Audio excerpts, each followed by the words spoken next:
And yeah, his girlfriend look like she can fight. So he keeps sitting here waving at me when she walking. I'm like, I'm not waving back at you. Right. Your baby mama look like she can fight. She got energy. And I don't. Here we go. Kwan, you good out there with the she frozen again. I was like, is she smiling at something? Oh, there you go. You're back now. Okay. You was frozen for a second. All right. You were frozen. Oh, okay. Excuse me. All right. All right. Here we go. Okay. All right, ladies and gentlemen, welcome to another episode of Do You Mind If I Call You Bitch, where the title is much harsher than the content that we provide. It's actually pretty light. It's a platform for women of color, and in particular today, a black woman, to get, some shit off their chest, man. Let them express themselves. Shit on these niggas out here in these streets, you know what I'm saying? Dog us out, whatever they want to do. And I just sit here and keep my mouth closed and nod and, and agree. My name is Rudy Wilson. Of course, I'm always here with the homie, big Pop Smoke fan, Tani, Martin. Hey. Gotcha. Saved and sanctified, but with the righteous. What is it? Righteous and ratchet, what they call it? I don't know. Never heard of it. Never heard of it. And then, of course, we always bring a special guest on. This special guest here today is not only a friend of mine, but close to me like a sister. Really, her entire family is. She has two sisters, and because of her, I have three sisters added on to the three blood sisters I actually have. So I got more sisters added to the bunch, but they are just as close. I've spent many Sunday afternoons with them after church and eating and talking and just, getting attacked by this group of New York hound dogs who would just feed on me as like I was prey, tell me how I wasn't shit for doing this and I need to be better with this, but they always got me right, when we had a good time. So one of the bunch here today is Miss Kawana Preston. How are you, ma'am? Doing good, bro. Doing real good. I'm excited. It's looking nice. It's looking nice out there. Is it humid in Jacksonville, or is it just? Is it nice there? Like how? You've been around. You know what it is in Florida. It's trying not to be moist spread about right here, so we're right. Gotcha. So, welcome to our little shindig here. I appreciate you blessing us with your presence. You know what I'm saying?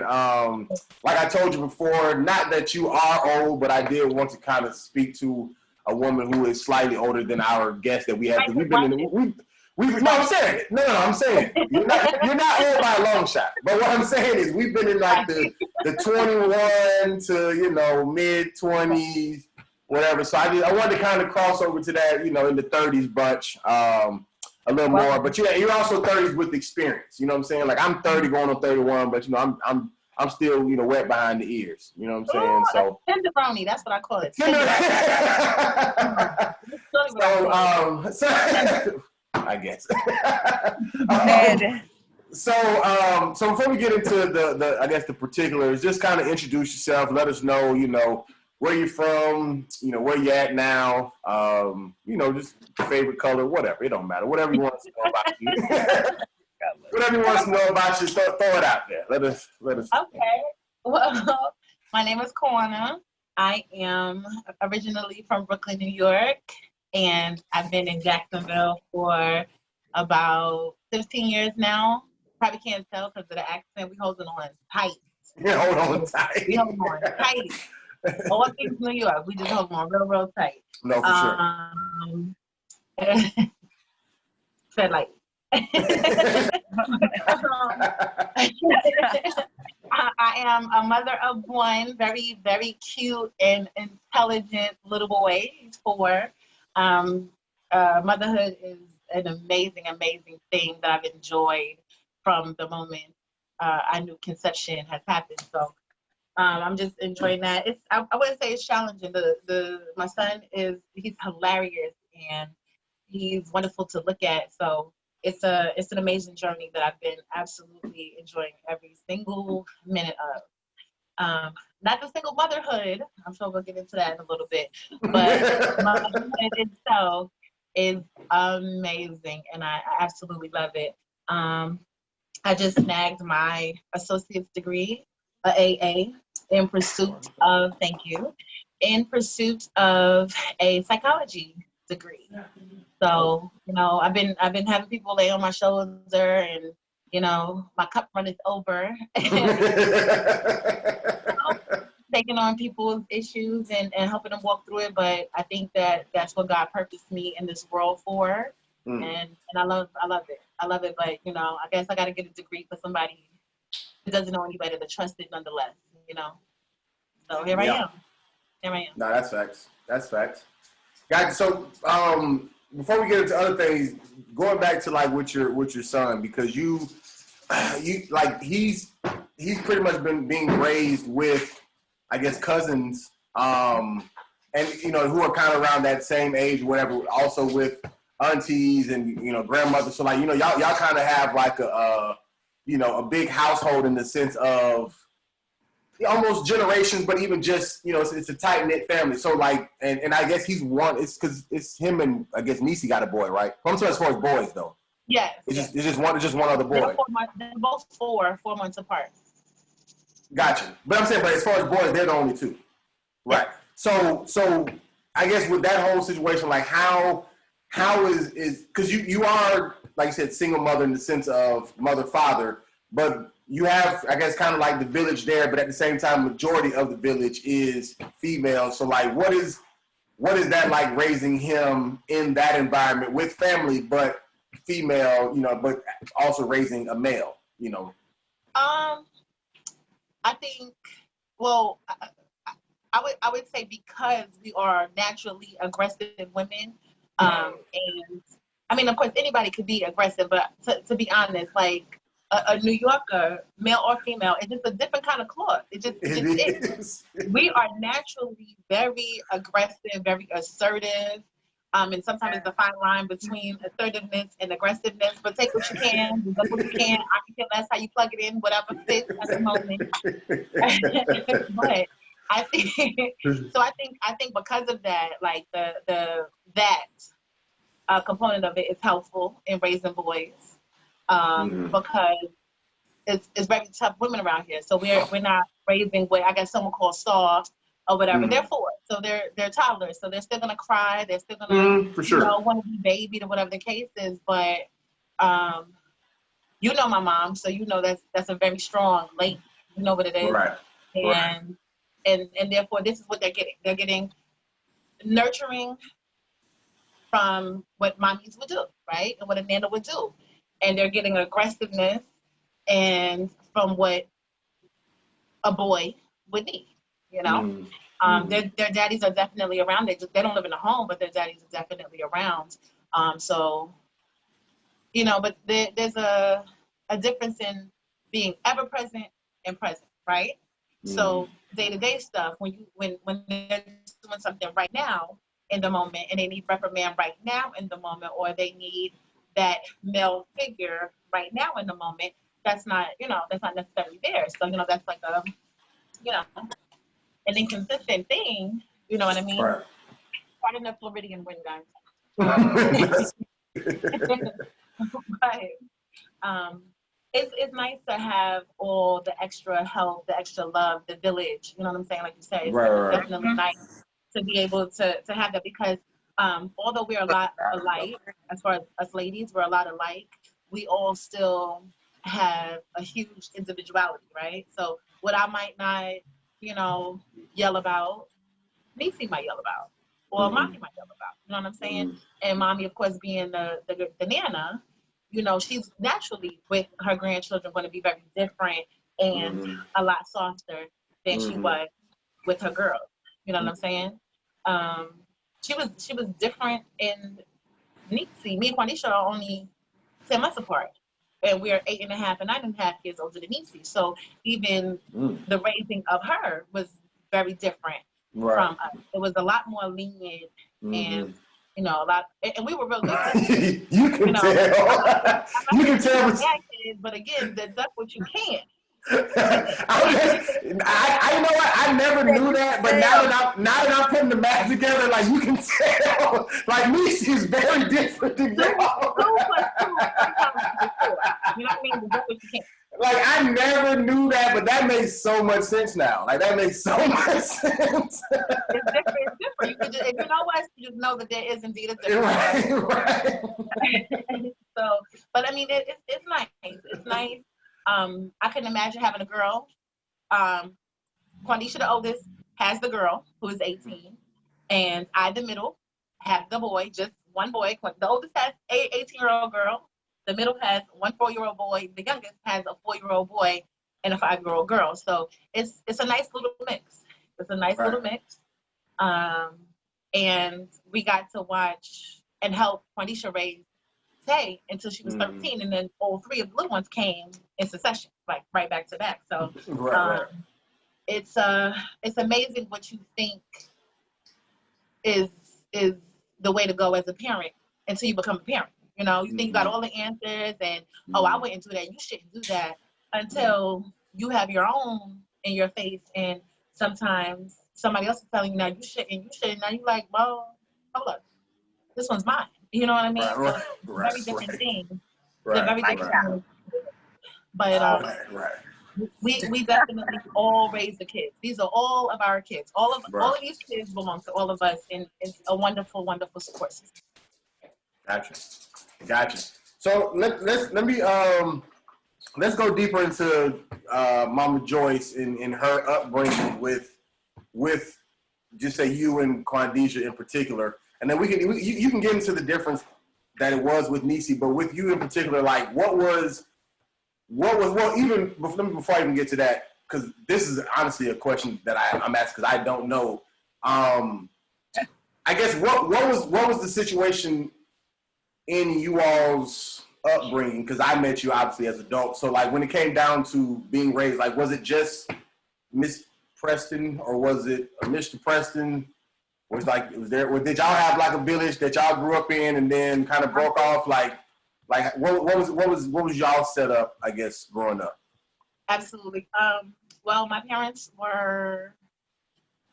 met when my mother was like 12 or something, 13. My father was like 16, something like that.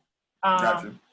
My mom's nephew, who was my dad's age, they were best friends.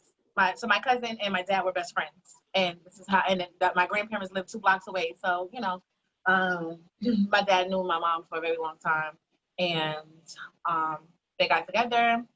I had Quandisha when my mom was 18, I believe, and then when she was 19. They were married when she was 7 months pregnant with me. They were together. I think they got divorced when I was 5. I was about 5.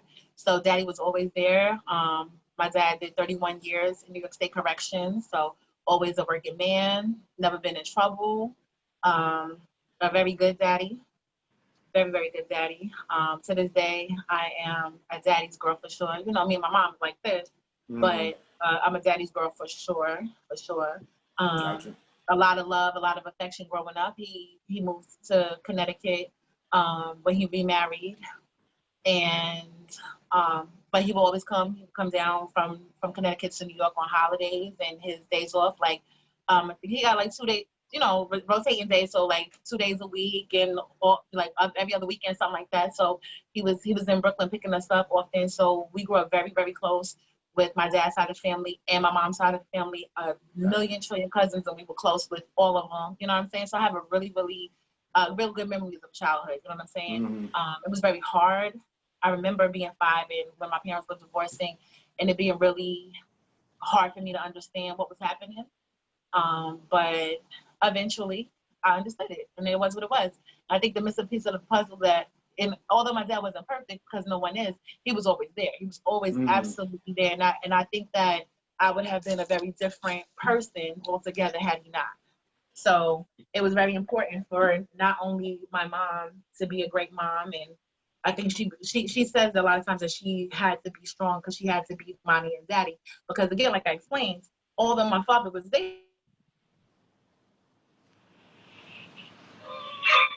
he didn't live in the home, so mommy had to fill in parts where she had to be mommy and daddy, and she did that pretty well. It was.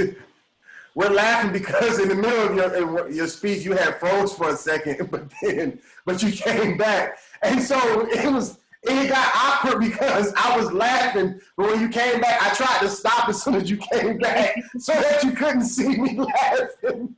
But she saw me do it, so she just can't help herself at this point. Right, Connie's cracking up. I really Cause I literally tried to stop laughing real quick once you started talking because I thought it was gonna be frozen for a while, but like it was like really frozen. But it came back in like 2 seconds, and then it caught me mid laugh. So. No, listen, bro. It was the way he laughed. Right, because in deep thought to what this girl is saying, like, right. Right. And then, like, dang, I remember I went through the same thing. And then the camera freeze, and I look up, and Rudy's like. But I heard your answer, though. I did hear your answer. You were saying that although your dad was present, he wasn't in the house. And so, you know, it's the same thing even like for your son. So it was same result. So I caught the gist of what you said. Right. So does Nisi have a different father, or did your mom just double back 9 years later? Okay. My mom was with Nisi's dad since we were young. So shortly after, maybe a couple years, or maybe she got with Nisi's dad, who to this day we consider our stepdad. He was always like a second dad, and my dad has always been a second dad to Nisi. Like there was really no separation, and it was never like a feeling like this is my daughter, these are my daughters. It was never that. Like our fathers were both very, very helpful and intricate in filling in some blanks, or just adding to the pot. So it was nice again to have that, not only one father but a whole nother male figure that was just as loving and affectionate and all of that. So it was dope. Well, at what point did y'all move to Florida? I guess is what I'm trying to ask. We moved to Florida in 2005 when Nisi was 14. Oh, okay. So, right after Nisi graduated junior high school. Gotcha. So both her father and y'all's father is both in New York. Still. My dad lives in Connecticut, but Connecticut, right. Yeah. Gotcha. But we'll go with New York. We'll go with that. No, Connecticut is different. I got you. So what did anything change in the sense of because how old were you when y'all moved to Florida? You were an adult by then, right? I was 21. It was 6 days before my 22nd birthday. Okay, so when it came down to Nisi's father, so let me just back a little bit. So when it came down to Nisi's father, I guess still in New York. At what point was he? What age were you when he was no longer in the picture? Like when they divorced or went separate ways or whatever. Well, they were never married, but I don't know. I can't really say 100%. I don't know because he's like kind of always been around. Well, I guess because what I'm getting at is I'm trying to see like was there ever a point where like so for you like you got you and Quandisha's dad and then it was pretty much just y'all and your mom, but then Nisi's dad came into the picture not too long after that. So I'm trying to see, was there a point where it was just y'all and your mom again without a man being in the household? But I'm asking that question in the sense of if you were even old enough for that to matter. Because if you were 17, 18, 19, then this question is irrelevant. But if you were still in the household, that's what I was trying to get at. You mean when Nisi's father hit the scene or no longer was on the scene? when he was no longer in the scene, were you already an adult by then, or were you still like young enough to be raised?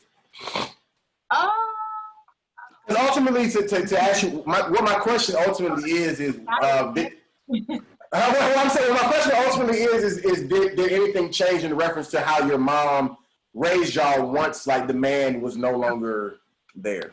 No, because because she, like I said, she filled in a lot of the blanks period, and they were always on the scene. You see what I'm saying? Mm-hmm. So even if they weren't in the house, they were still always on the scene. So gotcha. No, I can't tell you that I can identify a void there. I don't. Gotcha. And but so, I'm also a very super easygoing and positive person. So if there were boys there, I'll just let it go over my head, because right. I don't like the negative energy. I don't want to help create, voids in my life. So you know what I'm saying? I'm just so not nonchalant, but I'm real. Go with the flow, like whatever it is. Yeah, like I'm like super duper positive. Like I'm like super positive. Like I like create spaces in my mind that'll erase those kind of things. You know what I'm saying? Right. So like, if it happened, maybe it happened. I don't know. You know what I'm saying? Maybe, because I'm gonna absolutely cherish my good memories. And if there's things that are more unsavory, I don't really have a lot of space for that in my heart or my mind. I don't. Gotcha. So what made y'all make the transition to Florida from New York? My mom came to Florida for the hurricanes in 2004, like hurricane season 2004, whatever damage was going on down here in Florida somewhere, I guess Central Florida. And and at that time, like again, Issy was in her preteen years, and there's a lot of opportunity for trouble in New York City. There's a lot of opportunity. And my mom wanted to get her budding teenager out of that environment.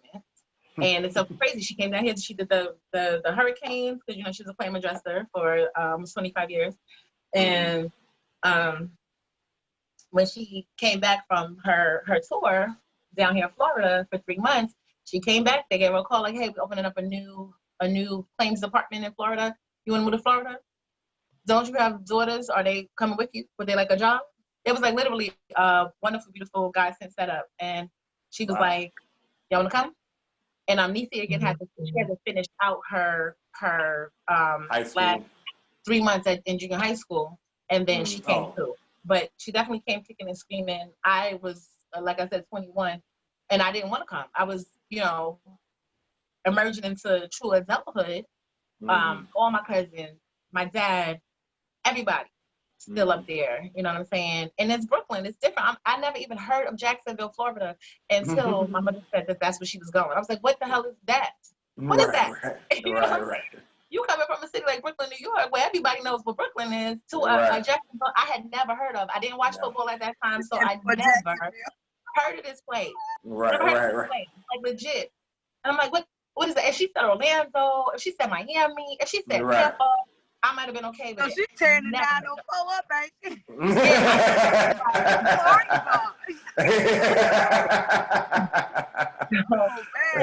It was a big culture shock for me, but that's what it was. She, and we only had a month. It was literally, they closed her in like the end of January.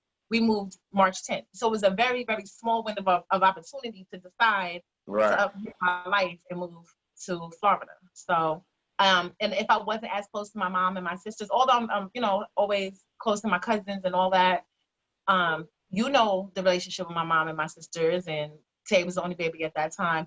And, people could be close like this, but I think we're even closer than that. You know what I'm saying? So it would have been hard for me to be up in New York, living a life and being an adult or whatever. But my mom, my sisters, the closest woven relationship, being away from that, I don't think I could have done that. So my mom was like, all right, just come.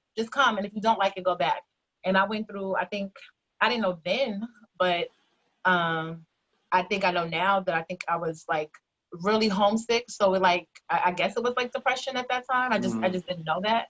For a good while, trying to adjust and decide to stay here and all these things, And then finally I did, and here we go, 15 years later. Here we go. Go ahead. When you had first moved to Jacksonville at whatever age that was, I guess you was probably like, what, 15 or something? No, oh, you 21. said 21. Was everybody saying Duval back then too? No, not as much. No. Not as much. Okay, so they just got a little bit on the map. Yeah, not as much. Not as much. That has definitely evolved over time. Because, child, we never heard of no Jacksonville. You was sitting here, and they sitting here hollering Duval through the streets like, that was Right. I'm sorry. It's cute now, though. It's cute. It's cute now. Go on there and convert her. Go bike. Go bike. I'm trying to tell you. Because I had lived in Florida and even know about the Jaguars, like I had heard of the city of Jacksonville, but prior to me moving there, I knew nothing about it. Like I didn't know nothing about it being like the murder capital, and I didn't know anything about Jack. I didn't know where it was at on the map, like in Florida. I just knew it was in Florida somewhere. But then once I went, that's when I learned everything about it. So, exactly. This is where you want to live? Are you sure? Right. Come on, you sure? Okay. Right. So how like what I guess what I guess kind of what has made you stay? I don't know what has made you stay in Jacksonville is the right question, but like what I guess why have you never moved back or moved anywhere else? Like what's kept you in Jacksonville for 15 years? I think once luckily I met some friends. I think you probably met one of the besties, Quana, maybe. But her and one of my other friends that I met like day one, starting at the job, which was State Farm. We like became instant friends, and it was like they really, really helped me and my family just kind of adjust and just show us around type thing, and just kind of like mind you, I left my best friend. We've been best friends since I was 11 years old. You know what I'm saying? So leaving that friendship too. So being able to connect with someone so quickly, and it was just like 0 to damn near best friends in 0 to 60. So I think that kind of filled that what I needed as far as like socially, right? Being a young woman, 21 years old, I needed a social life. So they kind of helped with that. And then again, just like because I'm so close to my family, like I couldn't imagine not being with them, just to be with, other aspects of my family, but there's nothing like a sister and a mother. You know what I'm saying? It's nothing like For sure. So they weren't going anywhere. And I just, what I did to feel that and just to help me out, I just went back home to New York a bunch of times. We moved in March of 2005. The first year I went back to New York 3 times from March to December. The following year I went 5 times. You missed and then every year after, you so I would them for real. Yeah, I would go literally. I went 5 times, and I would go back to New York literally like 5 times a year, every single year, and until probably about like 10 years in, then it'd be more like 2 times a year or something like that. So I just think that people have evolved. We've all grown up. We're all doing different things. Some people have children now, and life just was kind of good down here. This is my first time working in corporate America. It was my first time driving. In New York, you don't gotta drive. So, it's a different feeling. I'm an adult now. A different side of life. Yeah. Yeah. It was a different feeling. And also just like aesthetically, like I absolutely love New York. I absolutely love Brooklyn, but to come down here and not see mice not be like a common thing or, you know what I'm saying?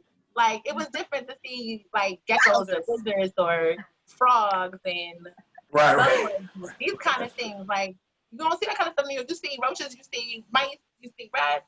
I'm not scared of a mouse. It might sound crazy. I'm not scared of a mouse, but these frogs be wild.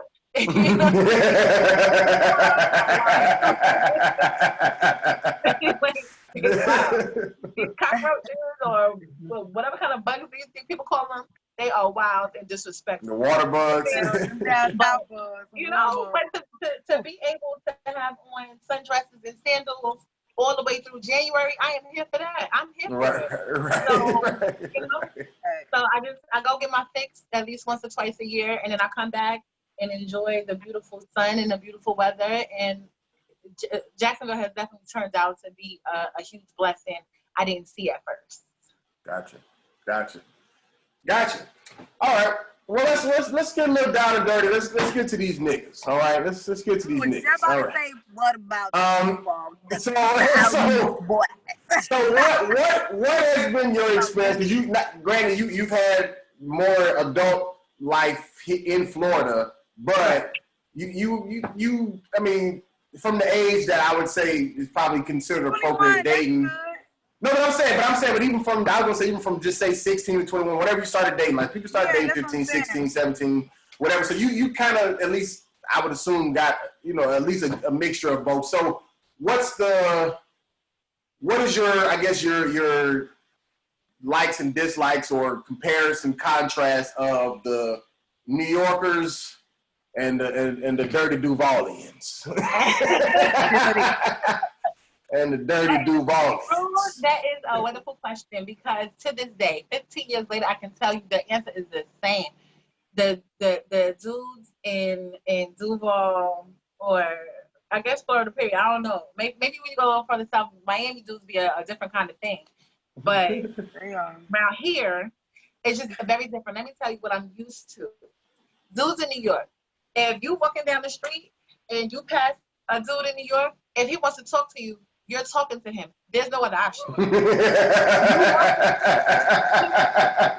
have literally, no lie. I have been walking down the street. I've had guys walk up to me and hold my hand, walk up to me, put their arm around my waist, put their arm around my hip, intertwine their arms.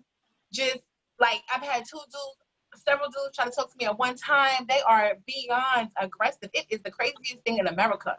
The craziest thing in America, how aggressive these dudes are from New York. But in a way, I appreciate that. One, because this is all I know. Right. And two, it's like, they don't give a lot of room for chance. Like, you know what I'm saying? Mm-hmm. And then here, and my homegirls from Florida would tell you the same thing. Like, they're just not aggressive enough. I have had dudes like watch me across the room, let's say at L House, the whole damn night, and let me walk out without saying a word. If this was the same scenario, like a sports bar in New York, where you walk in the door, they on you. Forget watching you for 2 hours across the room. When you step into the place, they in your face, straight up. And you know what I'm saying? And if it's multiple of them, like, it is what it is. Like, there's none of that. You know what I'm saying? Like, I tell my mom, my sisters, whatever, if we were in New York, we wouldn't be single. One, it's 8 million people in New York City. They thick out there. You know what I'm saying? Thick out there. So it's like the pond is so big. I feel like the picking here is absolutely slim. Why? Numero uno, the culture, to me, up there and down here is very different. Down here, what I notice is that people go to school, they graduate, they go to college. They go to college, and then, sometimes they family is big down here. They go get married off, and that's the culture, right? Go to school, get married, have a family. This is your thing. Right. In New York, I'm not saying that people be like, as family. Of course not. Like, we're still very family oriented. A lot of, because it's a melting pot, right? So different cultures and how family looks to different cultures is all, blended in up there. So family is huge. It's just in a way, maybe the culture is different. So it's not like, oh, you gotta graduate high school and then run off and go to college and have a family. You kind of, you finish school and go to school or work or whatever. You know what I'm saying? Right. Kind of do your thing. You live with your family or whatever. Like, down here, people like, get together, get out. You know what I'm saying? Get together, get your own life together, and then get out. Up there, it's not so much of that. It's not like a push to hurry up and get out of your family's house. You know, it's a very different situation. So, so I think that's what the case is. Everybody down here is freaking married, so the pool is not big. So, you know what I'm saying? You see a guy, but you look down at his hand, homeboy already taken. He might be looking, but he shouldn't be. You know what I'm saying? Up there, you know what I'm saying? Up there, you got 100 of them looking.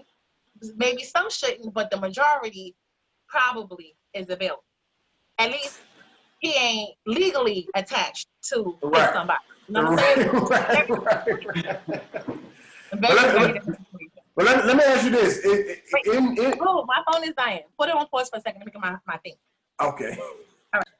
So what I was going to ask you was, for the women in New York, being that the men are so aggressive and this is a thing, I know you kind of mentioned it about yourself, but like, do all New York women, I guess, are they all kind of receptive to it? Like, I know there's an expectation because you just know how New York guys are, but are they receptive to it when it happens in New York? And the reason why I'm asking that is because, not that this stems for all men in the South, but I do think that partial hesitation, not all, but partial hesitation does come from the fact that women in the South will embarrass you. If you, you know what I'm saying? If you come at them, and it don't go well. You know what I'm saying? Like, so I guess so the reason why I'm asking, are the women receptive to it in New York? Because I'm wondering, are the guys just cool with rejection? Like, they don't care about the embarrassment because they'll just match the energy type thing? Or are they used to women, at least, even if they get turned down, it's not going to be a loud thing. It's just going to be a, nah, boy, you crazy, you know, and just kind of go on. Yeah, I think women in New York are absolutely more receptive to that because one is common. Like I said, it's so common. Like, more often than not, like, literally, if you go from, we got long city streets. If you go from one end of the block to the other end of the block, especially in a certain type of neighborhood, more urban neighborhood, if you will, dudes might be hanging outside. You know what I mean? That's common, right? That's how we chill up there. So you may have encountered about 5 groups of guys, albeit 2 guys or 10 of them. You know what I'm saying? From one end of the block to the other end of the block. So, so it's not uncommon. It's not uncommon to us. It's like, this is what we know, and it's like what they do. And I think just that's from me being a young girl. I remember like being 9 years old and dudes trying to holler. You know what I'm saying? So it's just all I've ever known. You know. Gotcha. And I think when you come to the South, it's almost a disappointment. Like, you almost you would prefer that.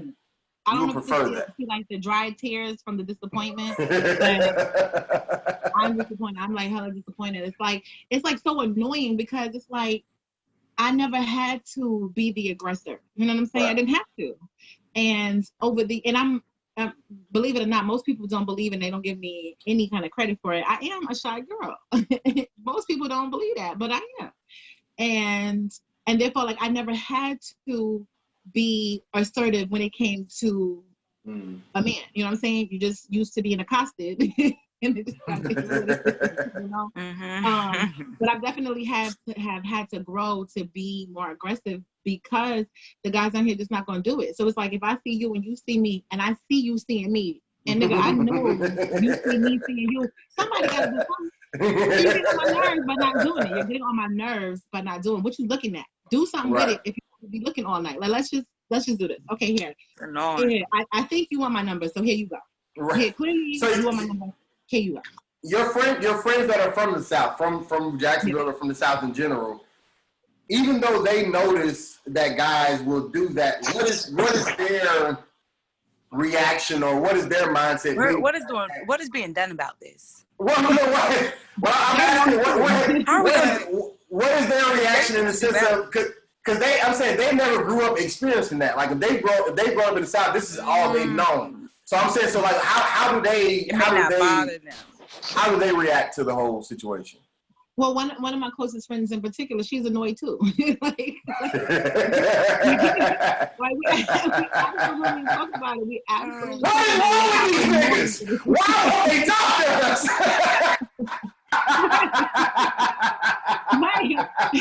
And again, we have been out together watching this happen. We have been out together watching it unfold on her end and my end.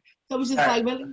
So he really not gonna say nothing the whole night? Okay, so we're walking out the door and I'm catching eyes. So he's still not gonna say nothing? Oh, okay.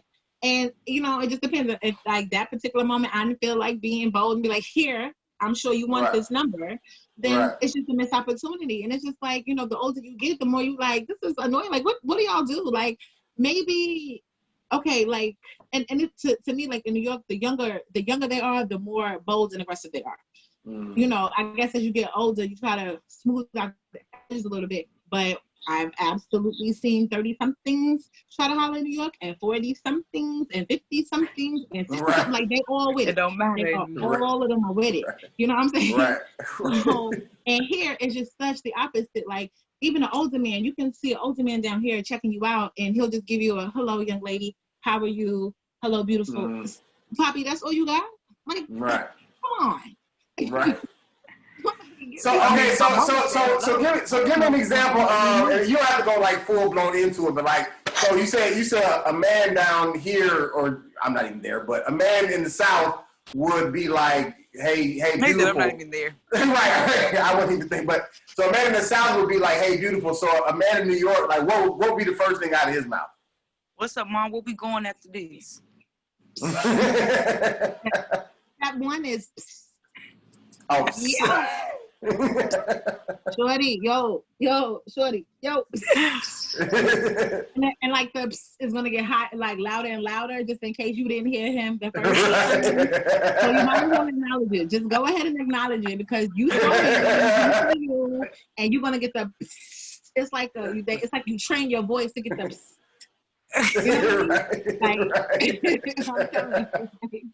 It's like the octave just goes higher and higher and higher, and then again, they come in.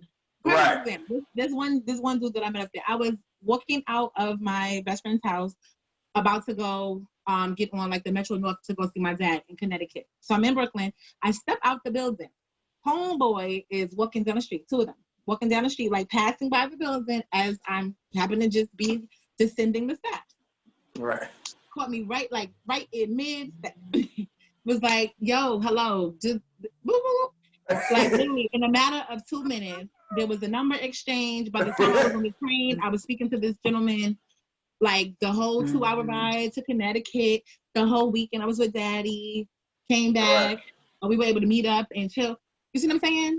Right. Here, they just gonna look into your brown eyes all the live long day in the grocery store, walking down the street, in L House. They're just gonna be connecting eyeballs, like Spidey web.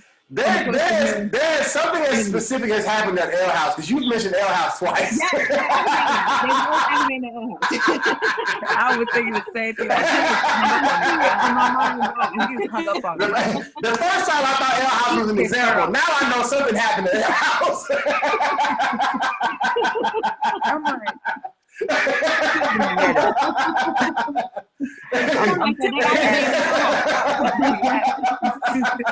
talk to me, say.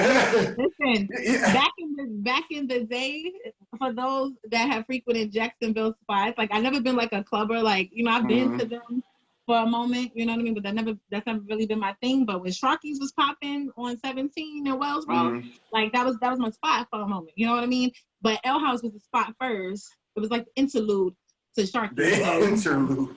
Yeah, it was the interlude to Sharky. So there was a plenty nights at L House, and they were all aggravating. And they were all aggravating. Hey, but you know what I was thinking while you was talking about? I also think that it's a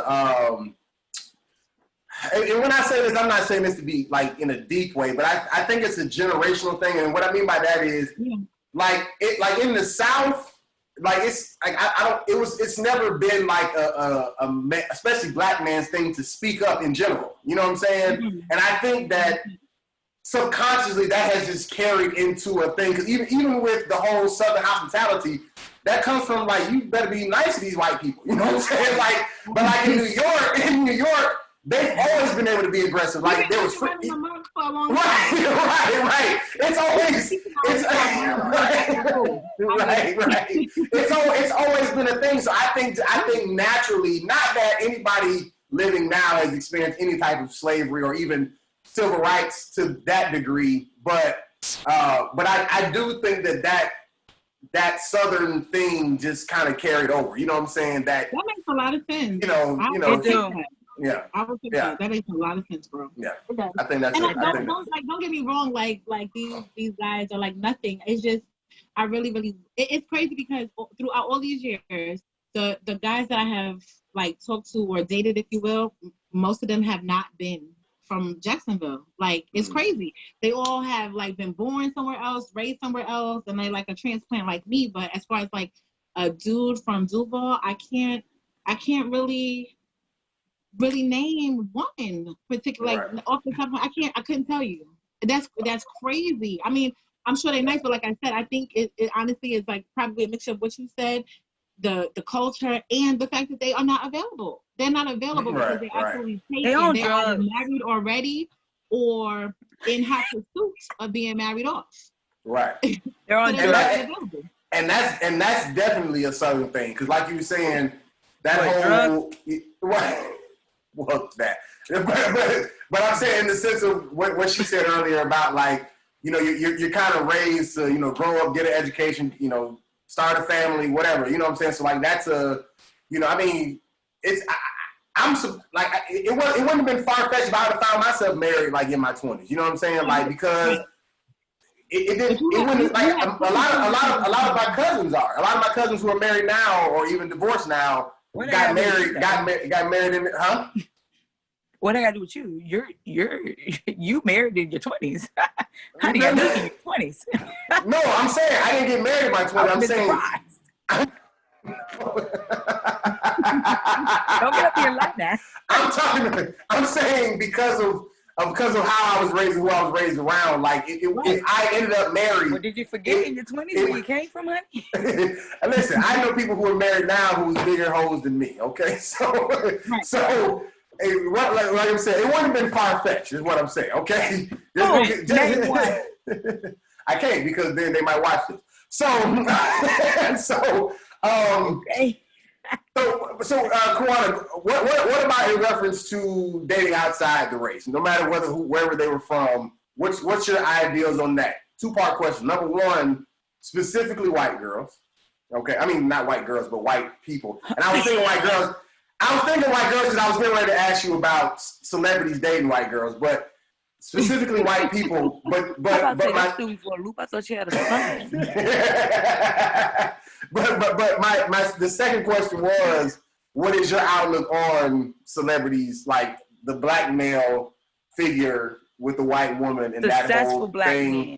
Successful black men, right? As opposed to like them having like the strong black family type thing. And then what's your whole personal thing when it comes down to outside of the race dating? Listen, I'm down for anybody to like anybody. I just told my mom like the night before last that I'm ready to date a white dude. Like I want to try it. I want to try it out. I've always wanted to see like if it felt different. You know what I'm saying? I want to see if it like feels different. You know what I'm saying? Like if I feel strange, just, you know what I'm saying? Sitting, I want to see what, you know what I'm saying, what the feeling. Real quick before you keep going. Now when you say white dude, you mean like you want like white or like Eminem 8 Mile white? Like he act like a nigga white, or you mean like I need him to be different from what I know. So if I know the homie type and I know, you know what I'm saying, the urban type, or you know what I'm saying. You want a white man for real, the nice white man. Yeah, right. I need him. But I feel that though, because I feel like why date outside your race? If, like I wouldn't date a white girl who listen to hip hop. Like that's pointless. I'm not gonna get a black girl. Right, because at that point we're just talking complexions, right? At that point, then we're just talking complexions, right? Right. I want it to be absolutely like culturally. I want it to be different. Like I mean, he can like music. You know what I'm saying? I'm a dancer, so I can appreciate anybody appreciating music of any type. Right. So I don't mean that, but I want it to feel different. I don't want him to feel like one of the homies that I grew up with. You know what I'm saying? I don't want to feel like that. I want to look different. I want to feel different because I want to see if it feels different. You know what I'm saying? Well, it feels different. Like, I'm here for that. I'm here for my son's dad is biracial. So as far as like people dating outside their race, like I don't have a problem with any of that. Like as long as it's all a genuine love and attraction, not just like, oh, I want to date a white man because he's going to treat me better, or because he has more money, or whatever the case is. Everybody got money. Anybody can have money, and anybody can treat you nice, or anybody can treat you like a dog. There's black women getting dragged up the street, and purple women getting dragged up the street. White women have the same story. You know what I'm saying? So that, you know what I'm saying? As long as it's all like you want to date a person for the person, not because you are, you know, prejudging someone and have an assumption that this is going to go like that because of the color of their skin. Because ask a woman of that same race and see if she couldn't tell you very similar stories as you as a Black woman or whatever the case is. You know what I mean? Right. I got you. So is there anything leading you towards a white man specifically, or are you ready to just date outside of the Black race, or do you want to just try a white person specifically? And if so, why? I'm down for anybody, but specifically I want to try. Like, oh, it sounds crazy saying try. This is my ice cream. What the hell? Right. Let me come back. We get a scoop of white man real quick. Let me come back. I'm trying to taste it. But, you know what I mean? I'm not gonna eat it for the rest of my life. Right. Just to be honest, right? Especially given the state of our union, right? Everything is split down the middle, Black and white. Let's keep it G. You know what I'm saying? And yeah, everybody fits in when you get in on one of the two sides, right? That's just to be honest.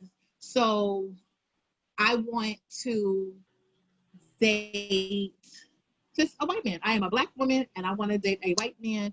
Just to get a sense of someone else's culture and just to know what it feels like to be out and about in this world, especially this day in history, right?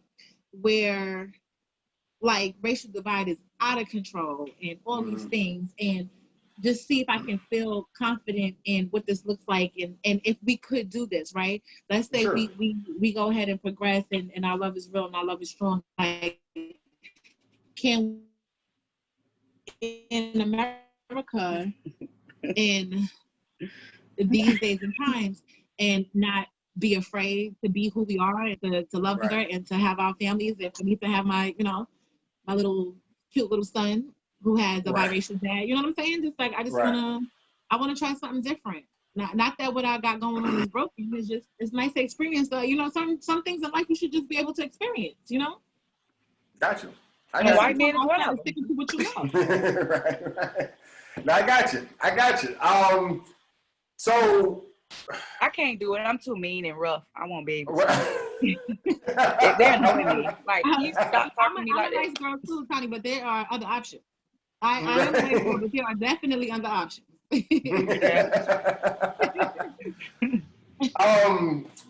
So I guess do you ever since, cause just speaking back to what you were saying as far as everything being heightened, do you outside of, and this has nothing to do with what we just talked about reference to like dating, but just in your air quotes Blackness, how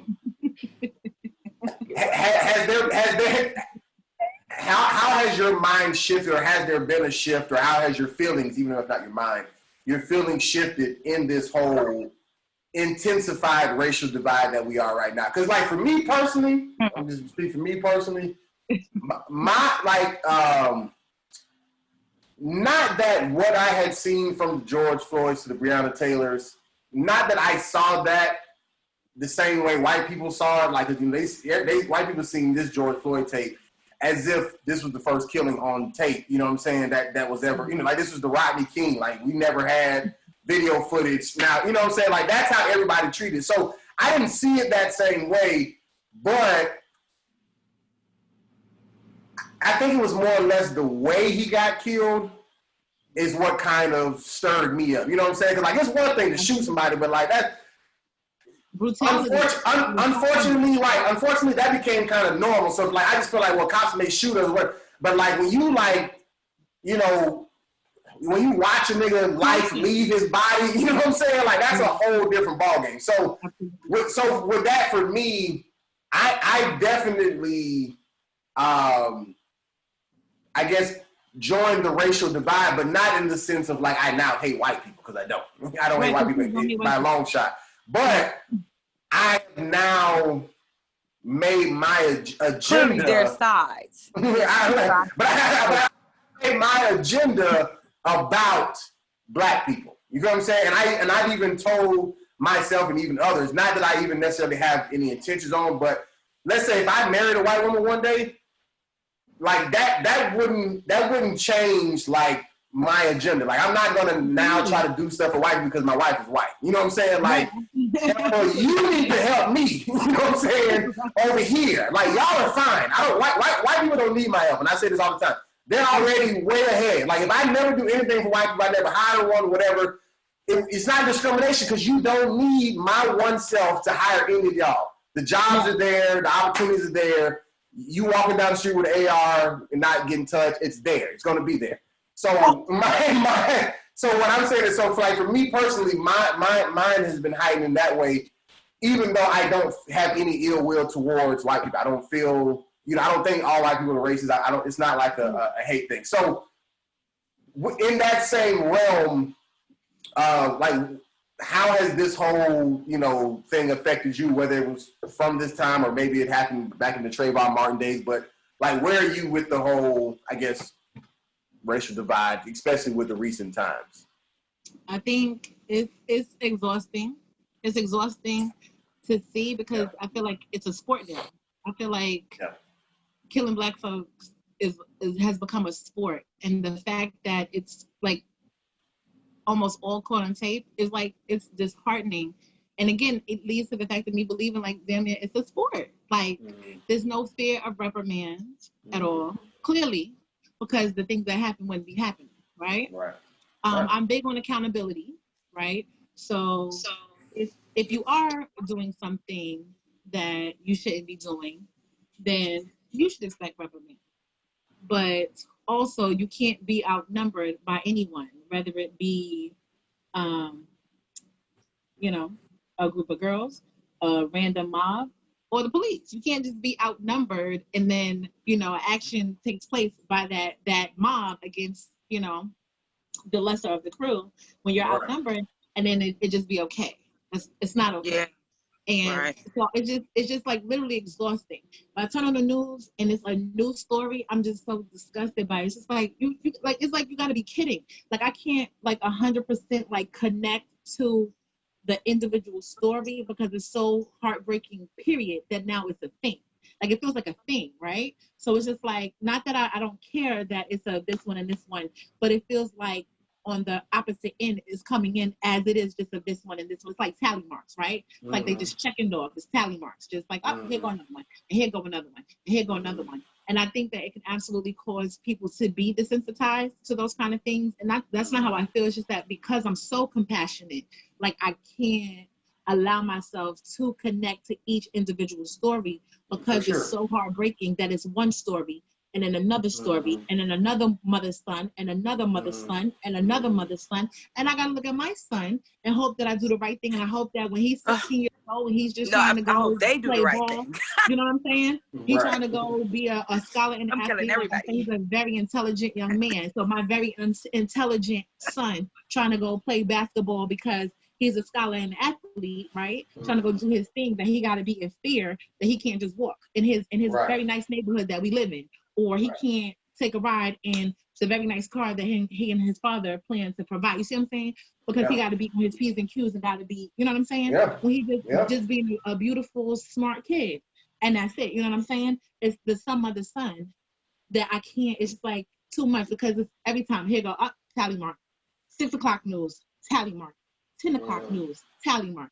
That is so hurtful as a human. It's so hurtful as a mother. It's so hurtful as somebody's sister. It's hurtful to have to come in contact with this and then to be afraid in a way to walk in my beautiful neighborhood. And you've been here, Rudy, so you know what it is. You know where I live. You know what I mean? Yeah. But even here, because there's a mixture of all of us, right? Different races. But I feel like there's such an unrest, and with the election looming, it's just like, I feel like it's so much unrest and you don't know who's thinking what, where, and which household, and who, you know what I'm saying, who could be triggered to do something crazy at any given moment. And that's that. My kids want to walk around the block because this is a nice neighborhood. Me and my mom want to walk around the block because we're trying to be healthy, but you got to be like, I don't know, because they out here wilding today. You know what I'm saying? Or period. You know what I'm saying? They might have watched the news and they might be feeling away because of us brown people. You know what I mean? Like, you know what I'm saying? So you can't do normal things. So it's just like, I don't hate anybody, no matter what color they are.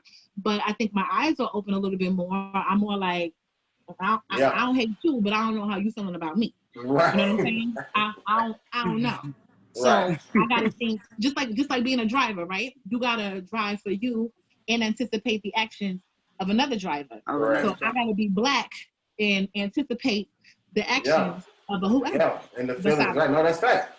No, and that's fact. That I remember even just growing up, my mom has always made me aware of it. But like even for me, like I'm not only a black man, but like I'm a big black man. You know what I'm saying? Like so for me, I always have to make sure that I come off gentle. You know what I'm saying? Like even as I'm running through my neighborhood. That's why you act like that. And even as I go jogging through my neighborhood or whatever, like if I pass by, like if I pass by niggas, I'm always speak niggas no matter what I'm doing. But I was specifically speak to white people. Like even if they don't wave back, I'm gonna wave because I don't want them to think. And I'm just jogging. Like I clearly got on headphones. Like I got on phone. You know what I'm saying? Like right, exactly. You know what I'm saying? And I got on workout clothes. But even then, I don't want nobody to think that I'm like running from something. You know what I'm saying? Running up on them. Like if I'm on the sidewalk and there's other joggers ahead of me that I know I'm getting ready to catch or walkers, I'll go into the street, run past them, and then come back onto the sidewalk. Because I don't want them to see me and freak out. You know what I'm saying? That I'm getting. You're right though. You know what I'm saying? But the thing about it is, a white person my size, a white male my size in that same situation does not have to do that. Does not have to think about that. You feel what I'm saying? And it's not that.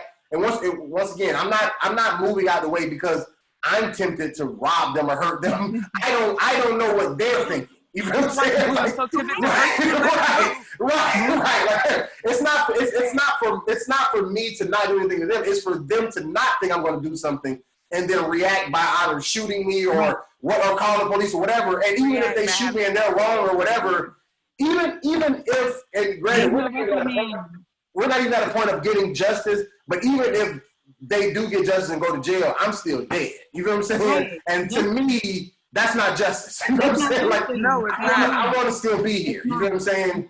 So, yeah, so it's a difference. I don't remember me even feeling some type of way about them. I kind of be like, not clueless, but what you mean? Like, I'm just like, oh wow, okay. But then I realized I might be feeling some whatever way because I was driving last night, and normally, okay, so I stay in Virginia in case you didn't know. Normally, you know, the white people be crunking their cars listening to our music, our ghetto hood music, and then they got their window down, they look at you and like normally I be laughing like, oh, okay, I get lit with it. Listen.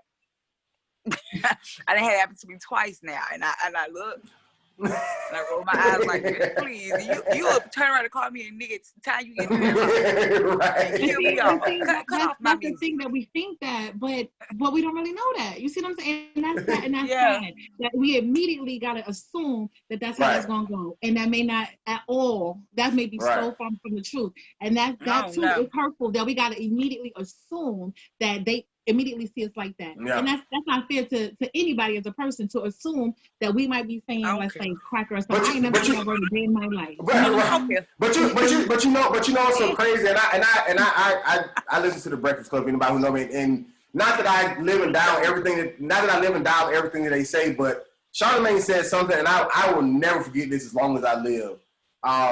Which is like in reference to like.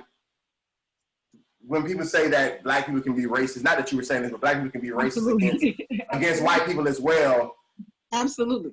We can be racist against them like to a certain degree, but like we're not like when white people have hated or do hate us, it's simply because of the color of our skin. You feel what I'm saying? Mm-hmm. When black people hate white people, we're not hating them because their skin is white. We're hating them because of what white people have done to black people. You feel what I'm saying? And so going back to your point, it is sad that we have to feel like that because at the same time we don't want them to group all of us together as all bad or whatever the case may be. Anyway. You know, no, I'm not saying that they don't, but I'm saying so that's where it's kind of a fine line because it's like I don't want y'all to all look at me like that, but at the same time. what if me as a black man think that you are the one nice white person who I don't have to run around on the sidewalk, and I run past you and you freak out and you got a license to carry and you shoot me? You know what I'm saying? It's, you can claim it an accident, whatever. You know what I'm saying? They're gonna try to find a Facebook post of me with gold teeth in my mouth or something. You know what I'm saying? Like it's gonna be a whole narrative. One weekend in college, right. I'm in the club with my shirt off. You preaching. Look, not that video you preaching. They messed all the preaching videos on. You know what I'm saying? But football and carrying on. Right, just that one other one. That one, but to your point, Kawana, like you said, it's about your degree in the bag. Nobody cares. Nobody cares. You know, Nobody cares. And that even goes to even just how even my mom raised it. Like my mom was real hard on me and my sister about like going to college and stuff like that. And it wasn't because of she wanted us to be a doctor, lawyer, whatever. She didn't have like a specific job, but she knew we was niggas in America. You know what I'm saying? And the more that you don't have attached to you, basically, she knows that's the harder it is for us, just simply because we're black. You know what I'm saying? So, so she was just always real big on that. But getting off me, so 2 more questions for you, and I'm gonna let you go.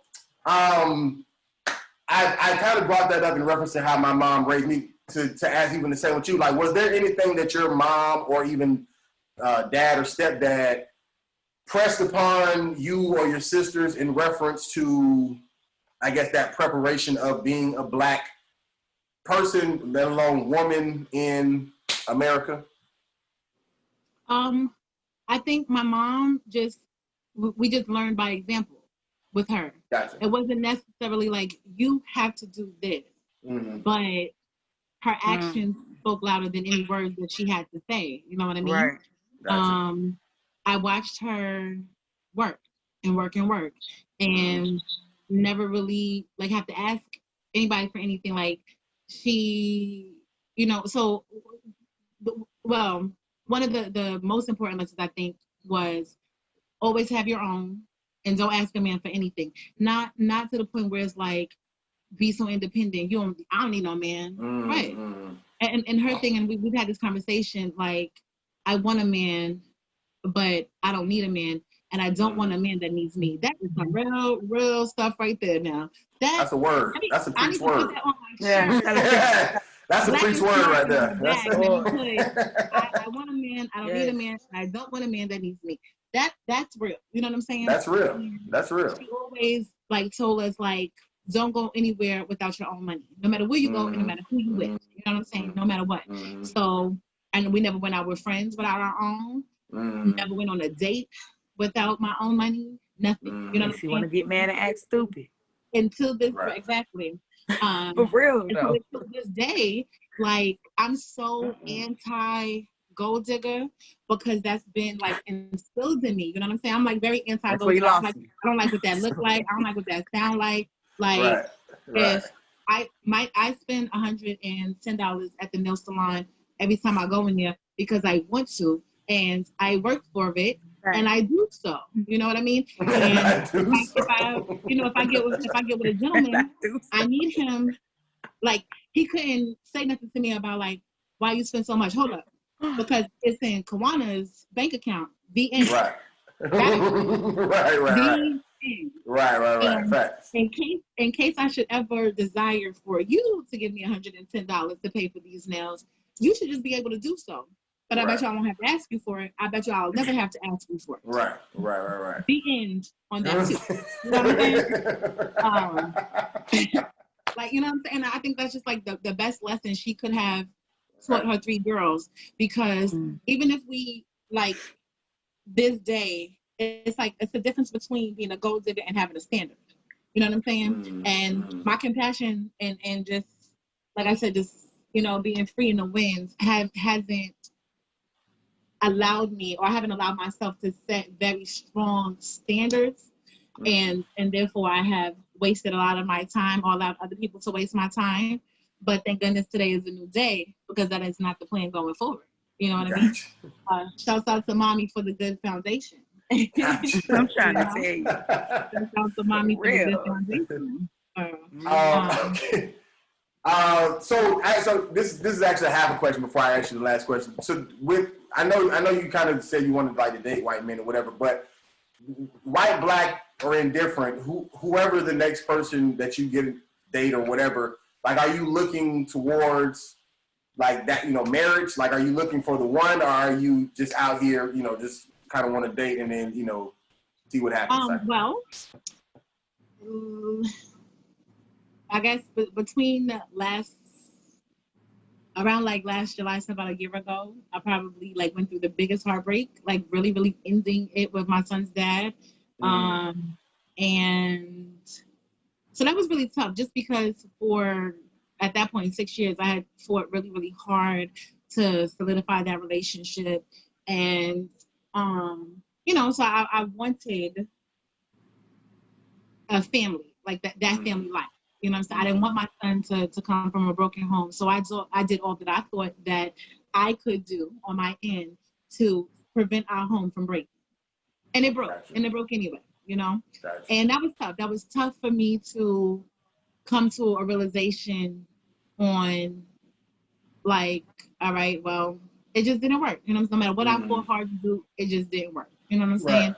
And so I had to take a moment to purge myself of those emotional attachments to him, and not only to him, but to the idea of our family, because the idea of our family is what kept those emotional attachments to him, right? If I didn't care if my family was broken, didn't matter, right? Like, we broke up, it just didn't work out, who cares? Like, on to the next. But that's not what it was, because my intent and one of the strongest parts of that relationship was for me to make it work so this little boy can have a 2-family home, right? Gotcha. It didn't work, so now we gotta maneuver some things and just rearrange some things, and it's gonna work best because we both love him very, very much and intend the best for him.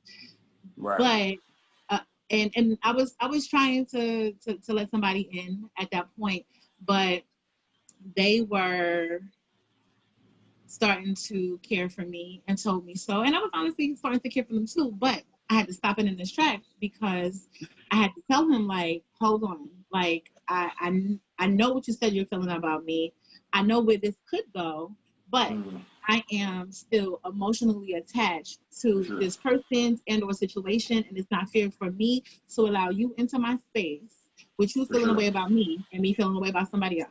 No matter how I feel about you, that's right? real. We connected at this band this way, but I still have a connection in this way. It's unfair to you for me to allow you in that space with me. I need to separate these ties with you and anybody until I have completely detached from any attachment emotionally with my son's dad, so that I'm not continuously tying that up and having appropriations there, right?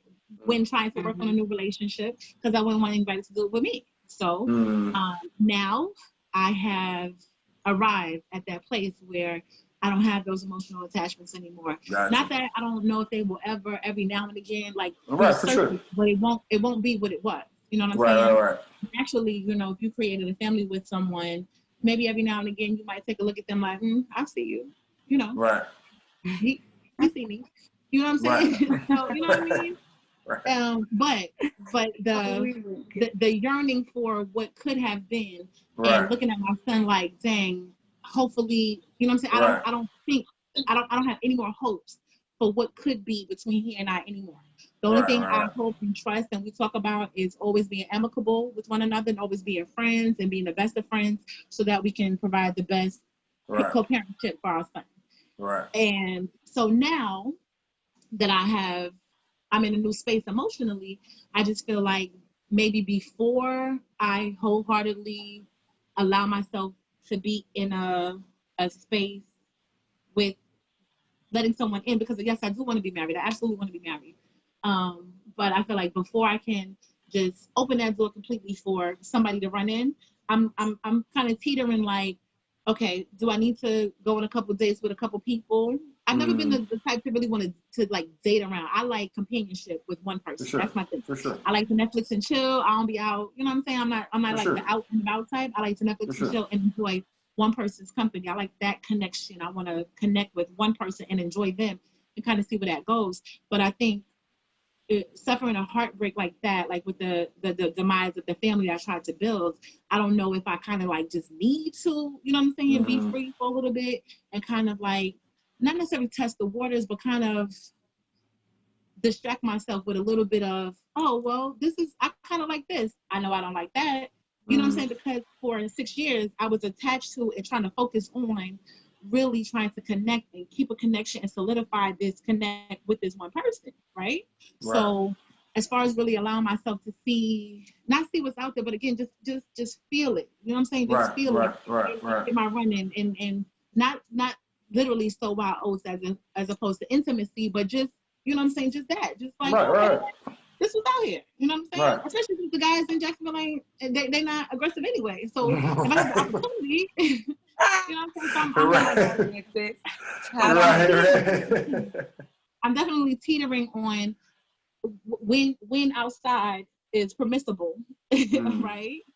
And I can be somewhere other than the patio for real. Can I, you know what I mean? Like, do I just open the door and who comes in and fits in perfectly? That's the one that gets the time, or do I kind of keep that at bay and, you know, date a white man and purple man and a couple black men and Asian man or whatever? You know what I'm saying? I don't know yet. But hopefully Korean and black. Right. Oh, I'm here for all of that. I'm saying like they're mixed Korean and black. Yeah. Listen, as long as he wants a child, because I want one more at least, then I'm here for it. As long as he's nice to me, he has to make me laugh. He has to get my sense of humor because I'm witty, and he can't be like, what?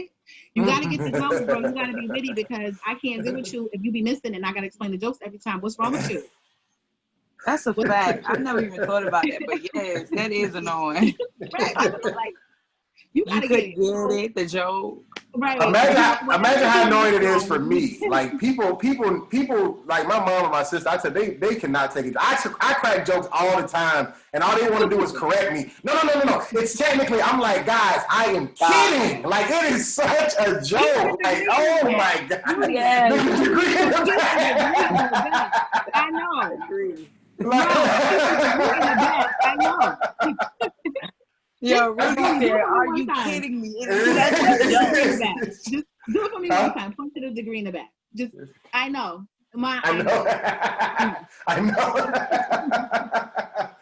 know. Yeah. No, but I want to say this real quick before I ask you the last question. That is true what you said in reference to like, basically like, you know, being totally done with the old, at least to a point where you can move on. Because I remember, like, for one, I haven't been in many relationships, like actual like dating relationships, but every one that I've been in, I've been cheated on, right? So I remember,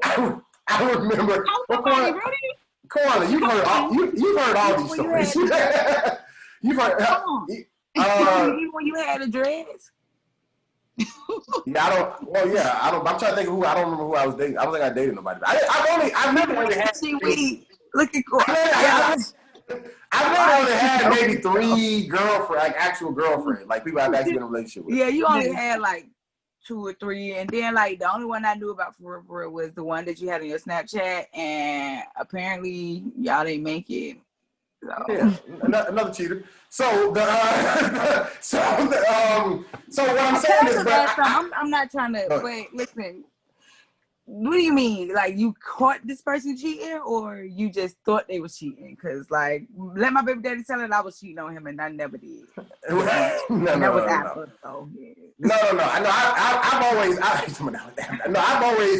always caught these people. I've always caught them. Like, well, even one girlfriend, I walked in on somebody before. I mean, it's been bad.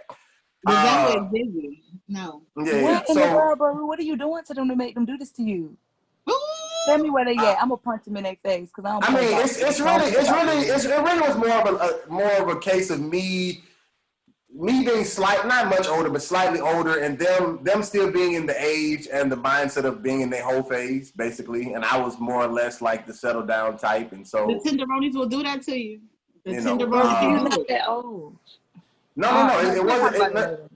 No, it wasn't. I wasn't that old at the time. Nor was I was probably maybe like 4 years or so older than them. But they were still like. While I was just saying. I remember. 22. Yeah, like they'll be like 22 and I would be just say 26, 27 or whatever. So like, not that that's huge, but and you authorized this? I mean, it's like a runaway train. What you gonna do with Rudy? Look where he at. It's like a runaway train. He ran all the way in California. I'm in Jacksonville. He out here creating connections and families and sisters, but he all the way in California. What can I do with the runaway? Right.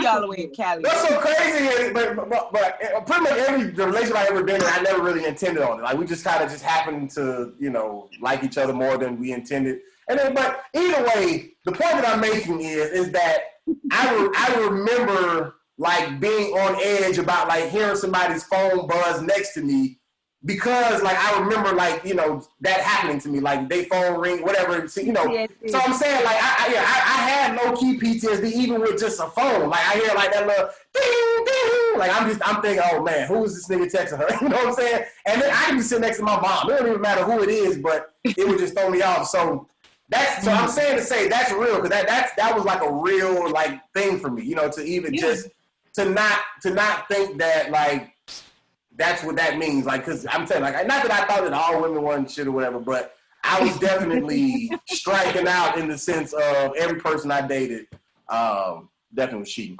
But anyways, once again, enough about me. So final question of the day, most important question, which is the title of our podcast here. Do you mind if I call you bitch? Now, of course, we're not talking about me. I would never call you a bitch, Kawana. But how do you feel about the word bitch? How do you feel about the word? Do you have any ramifications about who can say it, who can't say it? Black men, gay men, black women, white women, whoever. Go for it. That's a nice ending question, bro. I personally, I'm not with it. I never had like. I mean, I'm no saint or anything, but I've never been one to just be like really like just certain curse words just being in my vernacular. It's just never really been my thing. You don't seem like the type. I call it being very educated with your vernacular. I call it pretty girl language, right? That's what I call it pretty girl language. And I think some things are just not pretty girl language. Like I'm not, and I honestly, my whole life, I have never been cursed out by a man ever. Like I've never had a man call me anything, nothing.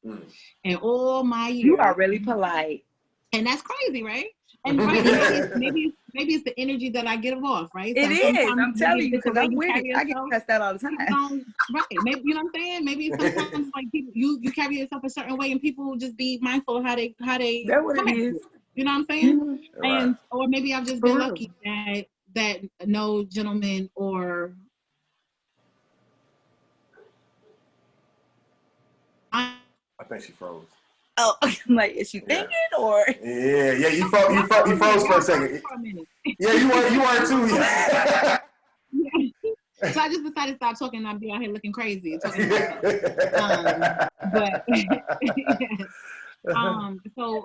I ask you a question when you're done? I don't think. Yeah, tell me. Let's do it. Oh, I was just asking, have you ever cussed a man out? No. I'm very like big on that. I'm big on that. Like I have a philosophy when it comes to men and arguing with men.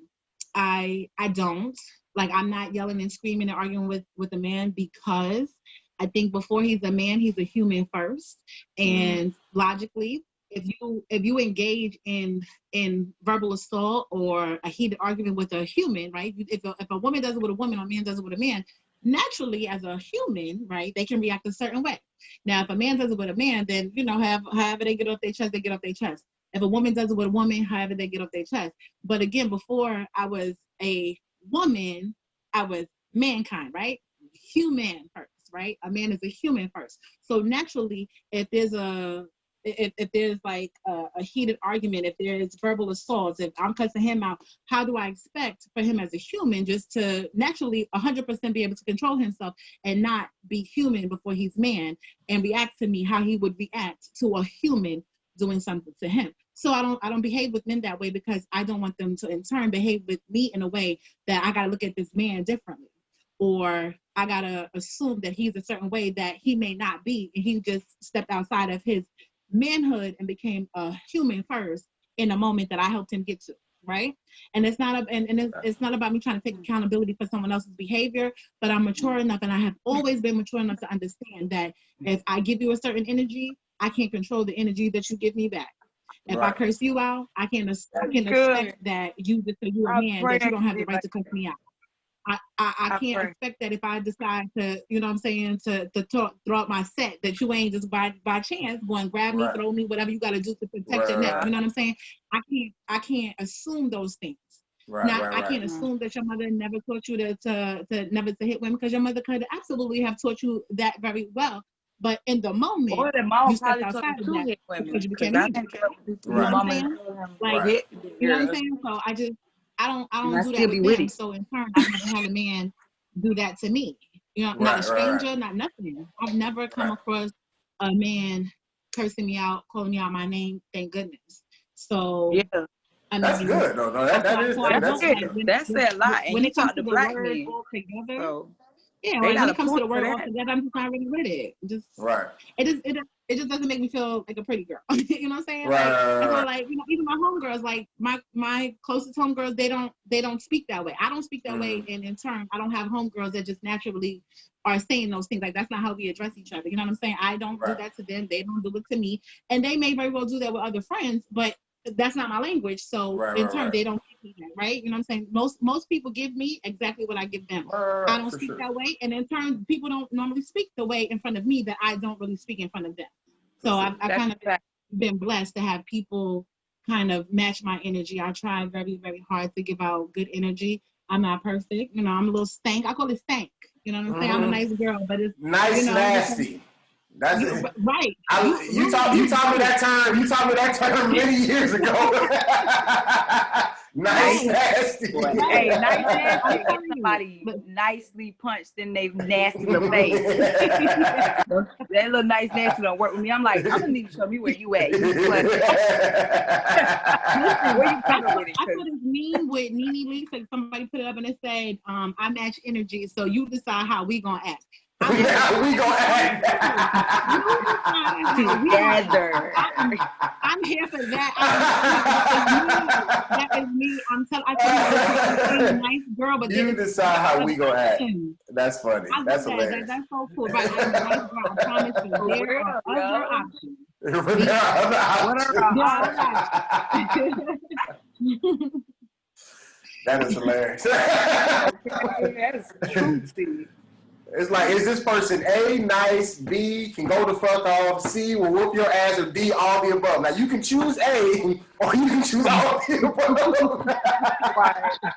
You decide. You decide how really you want it. You are the master of your own fate. That is super powerful for one person to decide how two people gonna act. That is super powerful. That is super powerful.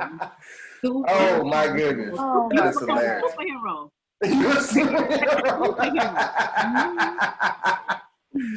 That is hilarious. Oh man.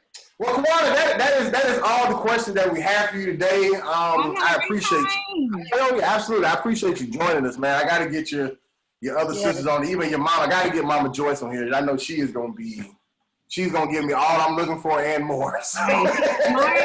Pretty. She's a man. I know she's gonna cuss me out about something. She got her own degree in the background too. In the background. She got a degree in the background too. Well, if you got anything going on, anything you want to promote, or even if it's the website, or just your Instagram or whatever, just let the people know where they can find you, or you know what to be looking for, or whatever, you know, where the white man can find you at. Sitting on the patio. In my Addy right here. Social media too much, but it's just on Facebook. It's K-Press, KAYPRES, the end. The end. Gotcha. Y'all got a little weed plant in them little shrubs back there behind you? Y'all got a little... Look at this weed here. Those are Spider-Man decorations from my nephew's birthday and Jungle Gym. The plants are Spider-Man decoration? Yep, that's it. You seeing the wrong thing, Rudy. Something wrong with you. Well, it's probably the Christmas tree in September that's throwing you off. Like, I'm sure it's the Christmas tree in It's the Christmas tree. all the way on. I'm like, the plant is Spider-Man shit? Right. That's what I was thinking. Clearly, there's something plugged in your Christmas tree that is throwing you off.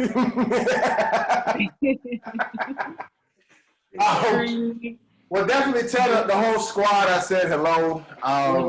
I'm sure Janice will be texting me something random as she always does sooner or later.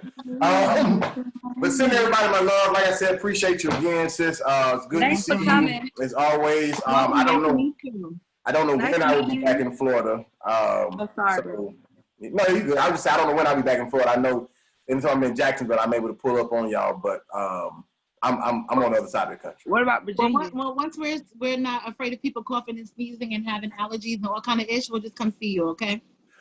That'll work. Oh, basically what she's saying is stay where you at for right now. I don't know with LA. Correct. Yeah, no, true that. Very prominent Well, I'm not really in a rush to go anywhere where people have Christmas trees up in September. I'm not really. So, I'm not. Okay, he's been quarantining for a minute. The quarantine started this year. He's been in there since Right. That's the problem. A lot of things have been aggravating today, including your Christmas tree in September, because I'm sure it was there since February. That is annoying. Oh my gosh, it is. Well, I tell you what, it's my conversation piece, and it does me justice every time. I literally found it on the way to the trash. One of my neighbors, and it's been talked about ever since. I actually put it up it was probably maybe closer to June when I put it up. But did you clean it off first? Because remember, COVID was of course. No, I wipe out everything come to my house. Groceries, I don't care what it is. Oh, we do too. You ain't see the video of him washing his food in the shop? This boy here. I can't. Anyways, let me close out the show, guys. RudyComedy.com, Tiny.ent, K-Press, white men, pull up on her. She looking. All right? I love the way she carries herself. Hey, you feel me? All right, we out.